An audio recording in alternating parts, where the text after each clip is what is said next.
Hello et bienvenue sur le podcast de No Rain No Flower. Je suis Mathilde et après 6 ans de troubles alimentaires, j'aide désormais ceux qui en souffrent en leur donnant toutes les clés pour cheminer dans leur propre guérison. Tu es à la recherche de conseils, partage d'expériences, de motivation. Je te propose mon site internet, le compte Instagram norain.noflower, le podcast, la newsletter, mais aussi des programmes complets et concrets. Retrouve toutes les informations sur norainnoflower.com. C'est parti pour un shot de motivation pour ta guérison. Hello! On se retrouve pour un nouvel épisode où je vais vous parler du rapport à l'argent et du lien en fait avec les troubles alimentaires. C'est pas un sujet dont j'avais prévu de vous parler, mais c'est vrai que j'en avais envie par contre. Et en fait, comment j'en suis arrivée à vous en parler? Je vous explique le contexte brièvement. Début février, à l'occasion du lancement de mon roman L'anorexie, mon bouclier mortel, j'ai partagé plusieurs extraits du livre en story sur Instagram. Et j'ai partagé notamment un passage que je vais vous lire. C'est un passage du chapitre L'ombre de moi-même qui est dans le milieu de livre, on va dire. Donc, je vous lis. Dans mon assiette, je ne voyais pas d'aliments, je percevais des nombres. J'étais devenue capable, à l'œil nu, d'estimer approximativement le nombre de calories dans une cuillère à soupe de pâtes, de riz, de courgettes, de champignons, et ainsi de suite. J'avais d'ailleurs développé des aptitudes en calcul mental durant cette période.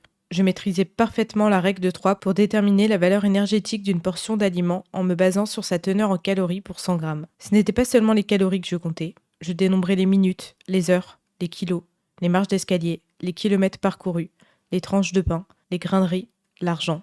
Argent que je contrôlais au maximum, essayant de dépenser le strict minimum et de placer le plus possible pour mon avenir. Je ne vivais que dans le passé, le conditionnel ou le futur, plus jamais dans le présent. Voilà, donc c'est la fin de cet extrait. Et en fait, sur ce passage, j'ai eu plusieurs messages de personnes qui ont été interpellées, notamment par le côté financier, donc quand je parle de l'argent, parce qu'ils se sont reconnus. Donc, en fait, moi, je me suis dit, est-ce que c'est la majorité qui est comme ça? Parce que moi, vraiment, c'est quelque chose qui était omniprésent quand j'étais malade. Donc, j'ai lancé un sondage où j'ai demandé, avez-vous vu une anxiété croissante liée à l'argent depuis que vous souffrez de troubles alimentaires? Et j'ai eu 74% de oui. Donc, on peut appeler ça une majorité. Et puis, j'ai posé une seconde question qui était de savoir plus exactement quel rapport ma communauté a avec l'argent. Donc, peut-être que vous en faites partie de cette communauté sur Instagram. Et donc là, j'ai eu 37% de personnes qui ont dit « j'essaie de ne rien dépenser », 8% qui ont choisi l'option « je dépense n'importe comment », 38% qui ont dit « j'oscille entre les deux ». Et du coup, ça nous laisse 17% de personnes qui n'ont pas de relation malsaine avec l'argent. Mais donc, globalement, on voit que soit vous êtes à fond dans la restriction budgétaire, enfin en tout cas ma communauté, soit ils oscillent entre les deux, donc soit rien dépenser ou parfois dépenser impulsivement. Donc bref, je me suis dit, c'est l'occasion de parler de ce sujet, puisque comme j'ai dit, c'est un sujet dont j'avais envie de parler il y a quelques temps déjà. Donc pour vous parler un peu de mon expérience avec l'argent pendant que je souffrais d'anorexie, j'ai vraiment vu une anxiété croissante liée à l'argent au fil du temps où je sombrais dans la maladie. Et les moments où j'étais le plus mal psychologiquement, c'était les moments où j'étais d'autant plus stressée avec l'argent, d'autant plus dans la restriction budgétaire. Après, de base, je suis quelqu'un qui épargne. J'ai eu beaucoup des valeurs d'épargne et c'est quelque chose que j'ai gardé. Mais là, ça prenait vraiment des dimensions maladives. J'étais radine maladive. Mais surtout en ce qui concerne dépenser pour moi. J'en étais à un point où je pouvais ne pas me chauffer, où je restais dans le noir pour pas utiliser d'électricité, ou alors j'utilisais très peu d'eau chaude. Et tout ça, c'était en 2015, donc c'était même pas les tarifs d'électricité, du gaz, tout ça d'aujourd'hui. Donc voilà, et pendant 2 ans, j'ai dépensé le moins possible. J'ai économisé presque vraiment le moindre centime, et du coup, j'avais mis pas mal d'argent de côté. Et puis j'ai eu ma phase de compulsion alimentaire, des compulsions qui ont été assez violentes. J'en parle dans mon épisode de podcast sur mon histoire sur la faim extrême, donc le numéro 15. Et donc là, je dépensais sans compter, parce que je perdais un peu comme le contrôle de moi-même. Et donc, toutes mes économies, elles s'envolaient en quelques minutes dans des compulsions alimentaires. J'en avais super honte d'ailleurs. J'avais vraiment cette sensation de gâcher de l'argent. Et avec le temps, notamment en sortant petit à petit de la restriction, j'ai eu pas mal de réflexions sur mon rapport à l'argent. Et je peux même dire en fait que ça a fait partie de mon processus de guérison. Mais après, comme je dis, c'est mon processus de guérison. Parce que ça veut pas dire qu'il faut impérativement travailler sur son rapport à l'argent. C'est pour ça d'ailleurs que je dis que chaque guérison déjà est différente, mais en plus de ça, la guérison elle est vraiment multidimensionnelle parce qu'il y a plein de micro-facettes qui dépendent de l'histoire de chacun évidemment. Comme vous avez été plusieurs à me dire que vous avez remarqué aussi que vous étiez très stressé avec l'argent, certains me demandaient mais je comprends pas pourquoi par contre. Il y en a qui m'ont dit je suis devenue radin, je suis trop économe mais j'arrive pas à comprendre le pourquoi, même si je me rends compte que c'est depuis mon TCA. Ben, moi je voulais vous partager du coup toutes les réflexions que j'ai eues par rapport à ça, parce que j'ai fait plein d'hypothèses dans ma tête.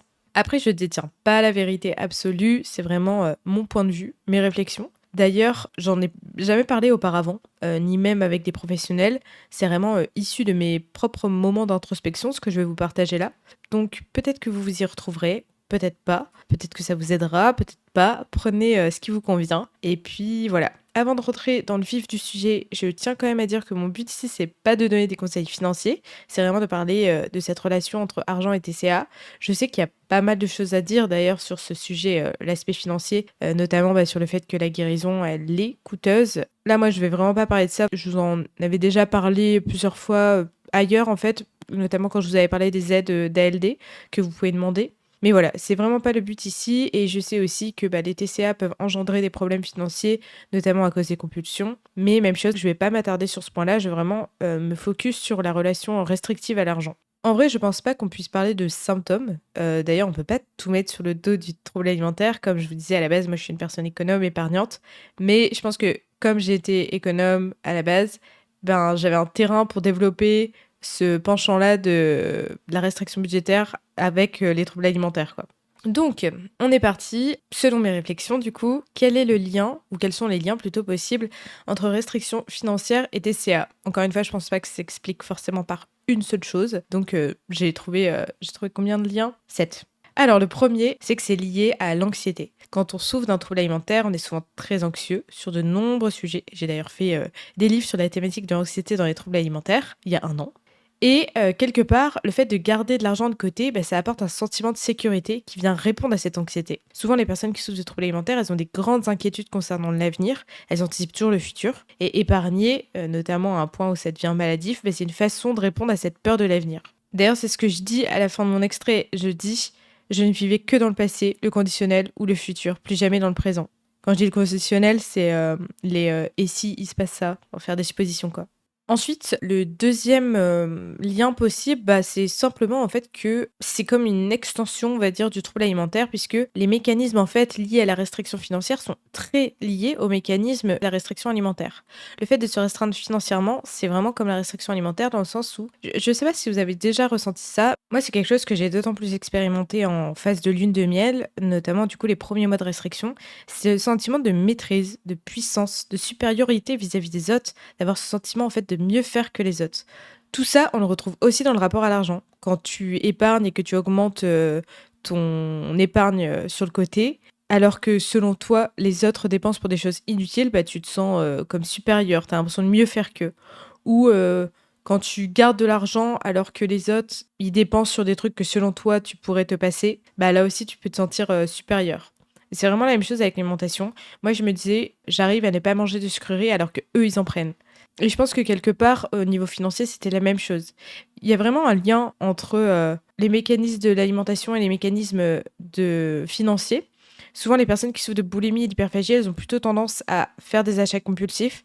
Les personnes qui sont dans la restriction pure, elles ont tendance à être dans l'épargne maladive, genre vraiment poussée, quoi. Et souvent, quand tu aussi entre compulsion et restriction, t'es aussi entre les deux. Donc encore une fois, c'est pas une vérité absolue, hein, c'est ce que je pense. Mais d'ailleurs, je serais super intéressée d'avoir votre retour sur ce sujet, de me dire, selon le TCA que vous avez, quelle est votre relation à l'argent. Un autre point qui peut expliquer le lien, c'est la relation compliquée qu'on a aux autres, souvent quand on souffre d'un trouble alimentaire. Quand je dis qu'on a un rapport compliqué aux autres, c'est, je vais parler de moi, mais moi, quand j'étais malade et globalement dans ma vie quand même, mais j'ai toujours eu ce sentiment de me sentir moins bien que les autres, en deçà des autres, que je méritais moins que les autres. Et peut-être que toi aussi, du coup, t'as peur d'être rejeté par les autres. Donc moi, c'était vraiment mon cas. Et en fait, je pense pas, c'est sûr, avec du recul, j'ai remarqué qu'en fait, je préférais dépenser mon argent pour les autres plutôt que pour moi. Par exemple, pour Noël, dès le mois d'octobre, je préparais une liste d'idées de cadeaux par personne pour trouver le cadeau qui fera énormément plaisir à mes proches. Et pour eux, j'étais prête à dépenser en fait, bien plus que pour moi.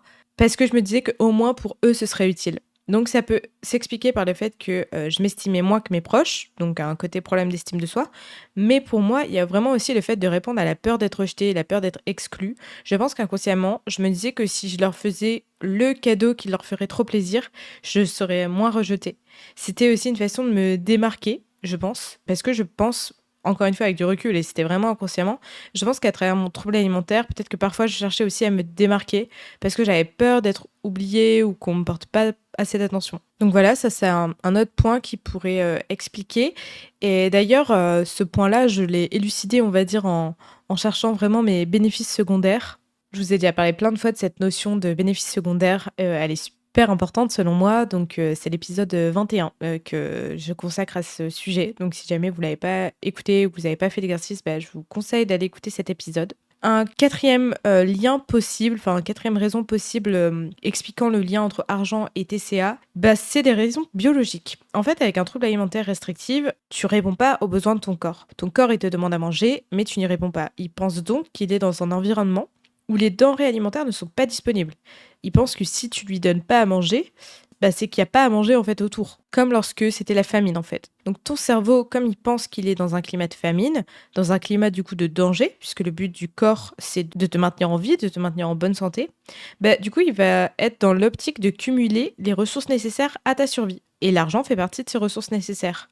C'est ce que les hommes, donc avec un grand H, ont fait pendant les périodes de grande famine ou pendant les guerres. Moi, je me souviens que ma grand-mère, elle m'avait raconté que pendant la guerre mondiale, bah, ses parents, ils cachaient des billets derrière des briques de la ferme. Et en fait, c'est vraiment...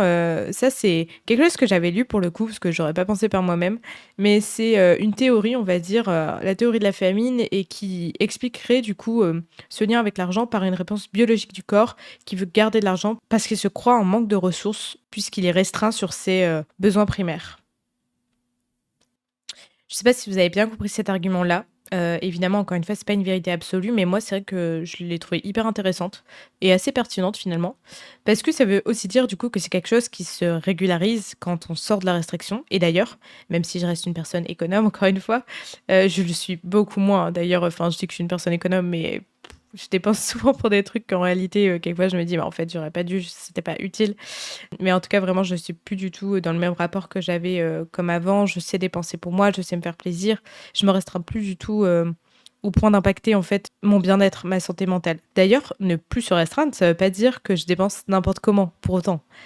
Tout comme d'ailleurs ne plus se restreindre en termes d'alimentation ne veut pas dire que vous allez manger n'importe comment. Je le rappelle parce que parfois, souvent même, quand on souffre de troubles alimentaires, on est vachement dans les extrêmes, dans le tout ou rien. Donc, c'est possible de placer le curseur au milieu. Une cinquième cause, notre théorie, une possibilité plutôt, on va dire, qui explique le lien entre l'argent et TCA, c'est que, tout comme le fait d'être mince, être économe, bah, c'est quelque chose qui est valorisé dans notre société. Donc encore une fois, être économe, c'est une façon finalement peut-être pour vous d'entrer dans les cases acceptées et valorisées par la société. Après, attention, je ne dis pas qu'il faut pas mettre de l'argent de côté. Si vous le pouvez, c'est bien de le faire, de s'assurer une petite sécurité, mais moi, je parle vraiment de là, de quand ça va dans l'excès, à l'encontre de votre bien-être, que ça devient une frustration, bah, c'est là où c'est problématique.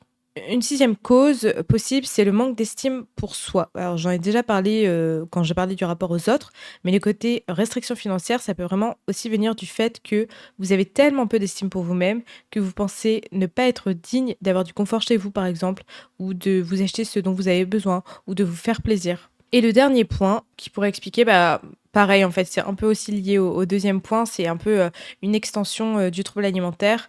C'est que bah, les troubles alimentaires, du coup, sont souvent associés à une quête de perfectionnisme et de contrôle. Et souvent, tout ça, ça va vraiment au-delà de la nourriture et du poids. C'est ce que je disais vraiment dans mon extrait de livre. Moi, je me souviens que vraiment, je contrôlais toutes les parties de ma vie, professionnelle, matérielle, administrative, même le ménage chez moi, enfin, tout était nickel, vraiment. Et donc, du coup, évidemment, aussi le côté financier. Donc, finalement, c'est aussi une extension du trouble alimentaire qui se manifeste par d'autres TOC, troubles obsessionnels compulsifs, d'autres obsessions qui peuvent mener à des comportements extrêmement économes ou à une réticence à dépenser de l'argent, même pour des besoins de base. Donc, comment j'ai fait pour faire évoluer ma relation à l'argent? Déjà, j'ai pris conscience qu'il y avait un rapport entre ma façon de gérer mon alimentation, soit mon trouble alimentaire et ma relation à l'argent. Donc la première chose, c'est que je vous invite vraiment à vous questionner et à vous demander quelle est votre relation à l'argent? Qu'est-ce que tu ne t'autorises pas à acheter au-delà de la nourriture? Pourquoi? tu t'autorises pas à acheter ce que tu t'autorises pas. Et est-ce que tu vois, toi, un lien entre ta relation à l'argent et ta relation à l'alimentation? Genre vraiment essayer de te poser ces questions-là. Et ensuite, moi, mon copain m'a beaucoup aidé dans mon rapport à l'argent parce qu'en fait, souvent, au tout début où on était ensemble, je lui demandais qu'est-ce qui te ferait plaisir comme cadeau. Enfin, je voulais lui faire des cadeaux ou par exemple pour son anniversaire ou pour nos 1 an, des choses comme ça. Et souvent, il me disait que en fait, lui, dès qu'il avait besoin de quelque chose ou qu'il avait envie de quelque chose, il se l'offrait lui-même en fait. Il attendait pas qu'on se l'offre. Alors évidemment, c'est pas toujours possible. Ça dépend aussi de comment on gagne sa vie, de ses charges, etc. Donc c'est pas non plus une règle qu'il appliquait à l'infini. Mais rien que le fait qu'il m'ait dit ça, moi j'ai eu comme un déclic parce que je me suis dit, ah ouais, on peut vraiment voir l'argent et les cadeaux comme ça.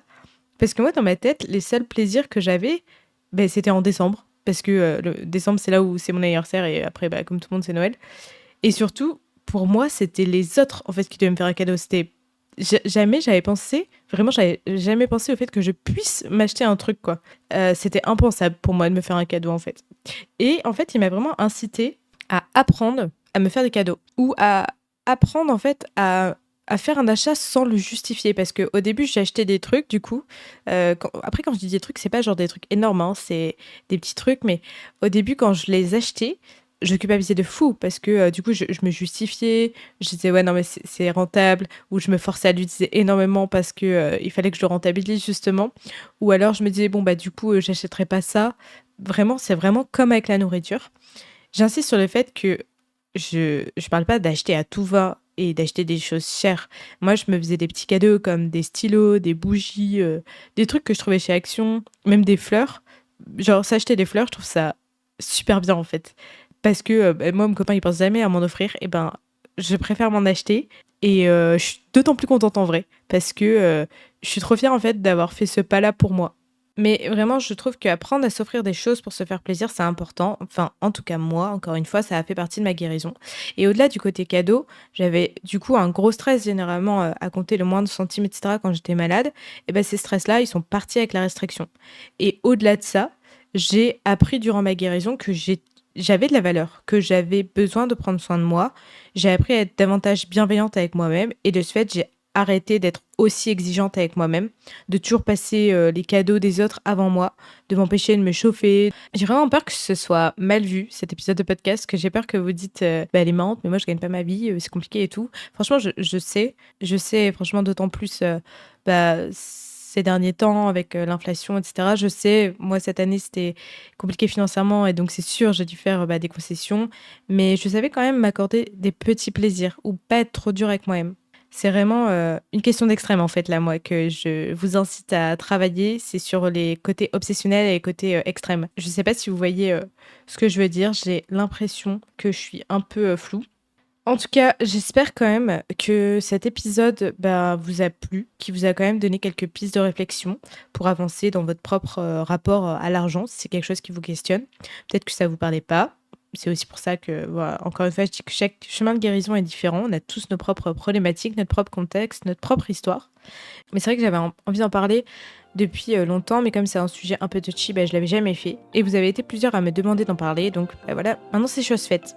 Je vous remercie de m'avoir écouté en tout cas, et je vous souhaite une bonne soirée, une bonne nuit, une bonne journée, peu importe quand vous écouterez cet épisode. Et puis je vous dis à bientôt. Ciao ciao.